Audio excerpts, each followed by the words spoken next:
Hello and welcome to Wednesday's Literacy. We're still thinking about poetry this week, but today we're going to be thinking about reading poetry and then answering some questions on it as well. And when we're answering questions, we tend to think about lots of different things. So some of them might be to do with the sequence of the story. So we know we've had to do ones where we have to write a number to show what order the parts of the story go into. And here we've got Suki, and she likes a bit of order. You can see she's ordered her bones into 1, 2, and 3. So she's all about sequencing things in a text.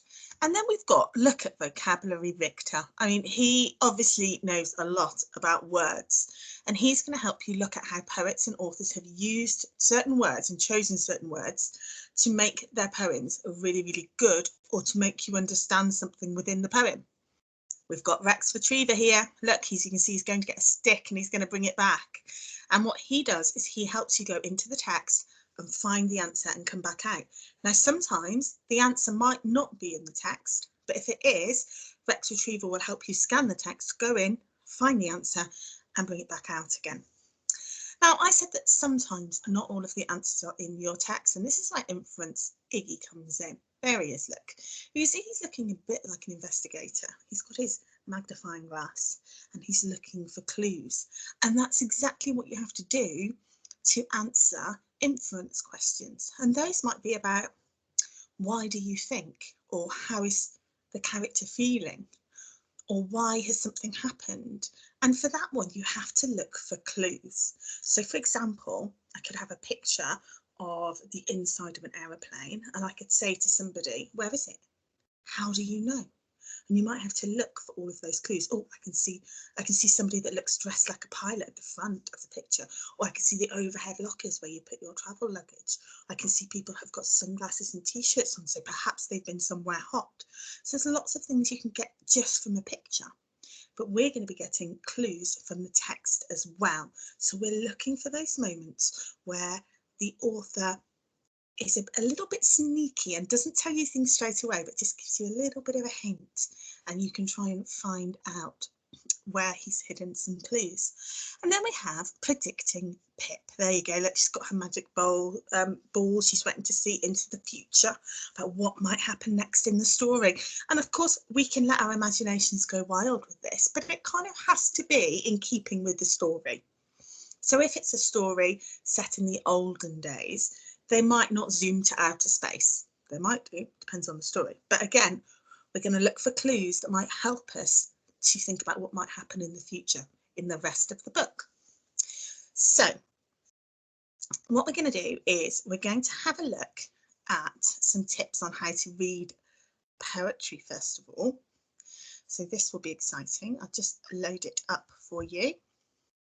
And it's our favourite friend. It is Michael Rosen. Now, this is a very, very long video, so we're just going to watch a little bit of it. And then what I'll do is I'll put the link to it on the Sway. And if you want to watch some more of Michael Rosen, then you can. Okay. So if you've seen him do the poem Chocolate Cake or No Breathing in Class, you'll know that he's very, very funny when he's performing his poem. Hi, I'm Michael Rosen, and I want to give you some tips on how to perform poems and stories. First thing to remember is that in poems and stories, you've got different characters. So you want to show the people listening or looking at you that these characters are different. So you might need to have different voices or different ways of looking to fit those different characters. One character might be serious, the other one might be quite funny. So you've got to show those differences. In English, we're very good at showing difference in the way in which we speak. And some of that is to do with your tone of voice. So you could be quite loud or you could be quite quiet. You can be up high, you can be down low. And also we're very good at emphasizing things. So sometimes you can say, it was a camera and it was looking at me. Now that's called emphasis. So you can really push on different words so that the audience gets the really important stuff. Now, another thing we can do with language in performance is change the speed that we're talking at. So one moment I can talk really quickly, and another moment I can speak really slowly. So when you look at the poem or the story you're doing, you want to think which bits are going to go quick, which bits are going to go really slowly. And of course, slowly what happens is that people lean forward. They're expecting something. So slowly is sometimes quite a good way to build tension, as well as when you're really quick and you're really scared. You can vary it. Now, of course, we think of language as all words, but really we make lots of noises, don't we? In speech, we go, yeah, oh, yeah. And sometimes we imitate the sound of things. Aeroplane came over, yeah, oh, there was a bird. So we got all these means of making noises, crash and bang, but also just with our mouths, we can go, for example. So you can use noises when it shows in a story or a poem that there's something happened. You can imitate the sound of it. And the door closed. Okay, we're going to leave that there, but like I say, I'll put the link to it on the Sway. So obviously we are building this week on our performance of our poetry. So you had a go at writing a poem yesterday, so you could have a go at performing that perhaps and sending us the video. Also today we're reading poems to answer questions, and even when we're reading it for that, we can still make it fun. We can still perform them and make them really, really good. So let's have a look at one of these all together, because this is what you're going to do. You're going to understand that poets carefully choose the words they use. You're going to know how someone is feeling by the words that are used, and you're going to be able to answer questions and analyse a poem. So here's one called Raw. Now I had a little look at this one earlier, and I've decided I need to say this one quite fast. Now, something that looks a little bit odd here is it's got these blue numbers down the side. You can just ignore those. That's just counting the words in the poem. So don't worry at all about that. That's absolutely fine. So this poem is called Roar. Stomp, stomp went the feet of the dinosaurs to the jungle beat. Crunch, crunch went the jaws of the many hungry dinosaurs. Snap, crack, munching trees, breaking off branches with ease. Screech, screech came the sound of dinosaurs above the ground. Bang, bang, a dinosaur's fight, breaking rocks with all their might. Crash, boom, you could hear volcanoes bursting far and near. Scratch, scratch went the claws of tiny baby dinosaur paws. Roar, roar, they make you shake, just like a loud frightening quake. Stomp, stomp went the feet of the dinosaurs to the jungle beat. I think that's such an exciting one. That might be quite a nice one to learn and send us a video of. Okie dokie. So now we're going to have a little look at some questions linked to this, and we're going to have to go back to the poem to find the answers and to have a good look. Okay, so here we go. What were the dinosaurs breaking in a fight? And I can see here that I've got my Rex retriever here. So he's gone in. He is fat. We've got to go in and find the answer. Let's just put that there so we can see it. So what were the dinosaurs breaking in a fight? I'm going to have a look for this word here in the poem, fight, because I know they're talking about the fight, and I've got to see what the dinosaurs were breaking in the fight. And I'm not going to read it all. I'm going to use my eyes to scan, and I'm going to look for words that start with F. And I'm just going to scan really, really quickly. So let's go back to the poem. Here we go. Oh, that's feet.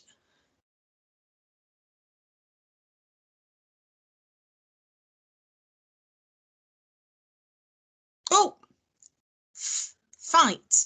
Okay, so now I'm going to read that line and maybe the line after it. Bang, bang, a dinosaur fight, breaking rocks with all their might. So what did the dinosaurs break when they were having the fight? Here it says breaking rocks. What were they breaking? They were breaking rocks. Or I could write, they were breaking rocks as a sentence. Right. Find and copy one word used in the text to describe the dinosaurs. So this is a vocabulary victor. So I'm looking now for an adjective to describe the dinosaurs. So I'm going to scan again and I'm going to look for the word dinosaurs and then see if there's any description around it. Here we go. Dinosaurs is there. Can't see anything there. Oh, what about this one? Dinosaurs, and then here I've got hungry dinosaurs. So that is one word, and I'm going to copy it. Hungry. Okay, then a why do you think question. This is an Iggy one. Why do you think the poem is called Roar? Now, you and I might have different answers to this, but they might still both be right because we've just got to look for clues in the text to sort of help us. So let me have a little look. Roar, stomp, stomp went the feet, crunch, crunch went the... Well, actually, there's a lot of sound words in there. We've got stomp, stomp, we've got crunch, crunch, we've got snap, crack, we've got screech, screech, we've got crash, boom, we've got loads. But actually, I think that the roar sound is the sound that they probably make out of their mouths. We don't actually know what noise they made, dinosaurs, but I think it just makes you want to read the poem. You know, we can see a picture of a dinosaur here, we can see roar. That makes me think of ferocious and scary, and it makes me really, really want to read this. So how can I put that into my words now? So why do you think the poem is called Roar? I'm going to put it's a sound the dinosaurs make.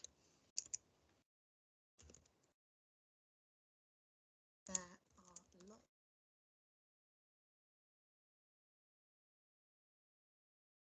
See, my little camera's gone down there.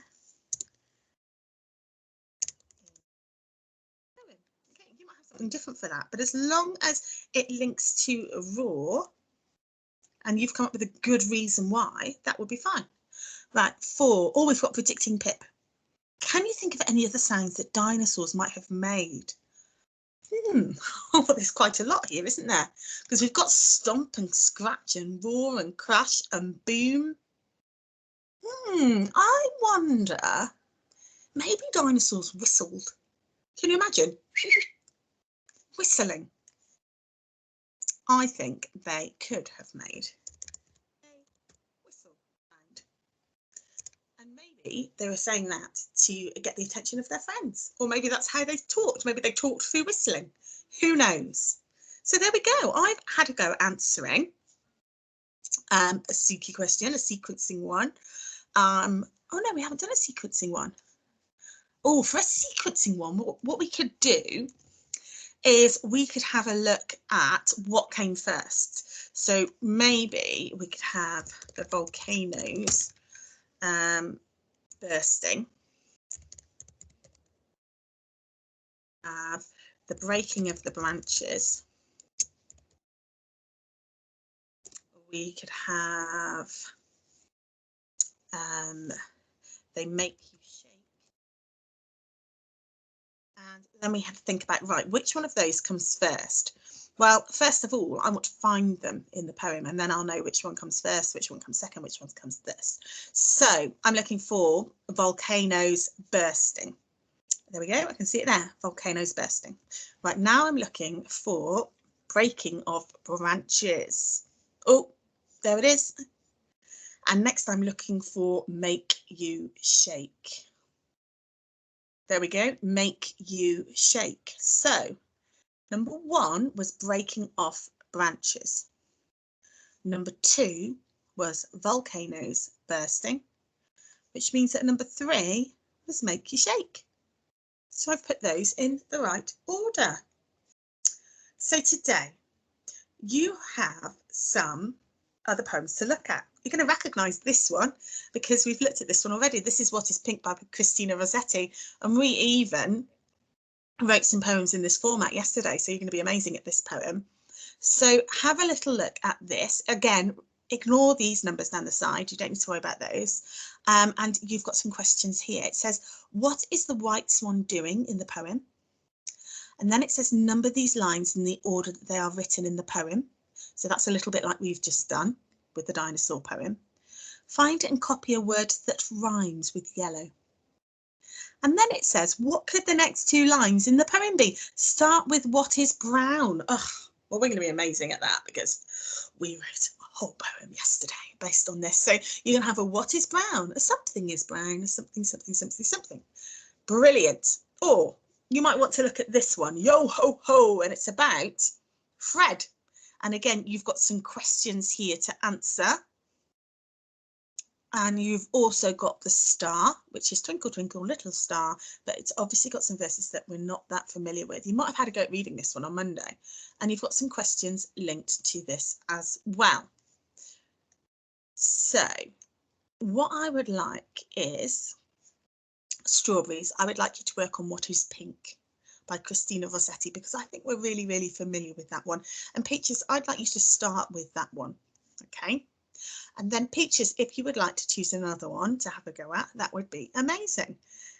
Everybody else, I think you can choose. Well, you can choose two to do, but actually I think you should be able to do all three because they're not long, these. There's only 4 questions and the poems are not that long either. So I think you should be able to do all 3 really if you are in oranges, melons or kiwis. Brilliant. If you finish that, you might want to perform one and video yourself performing one of these as well. I quite like the dinosaur one, so maybe you'd like to go back to a little bit earlier in this lesson and pause it, and you could have a go at reading the dinosaur poem, or you can go to the link which I'll add with Michael Rosen and find out some more about how he performs poems, because he's just amazing. So check out some of his poems on YouTube as well. Okie dokie, have fun, and I will see you tomorrow for another lesson.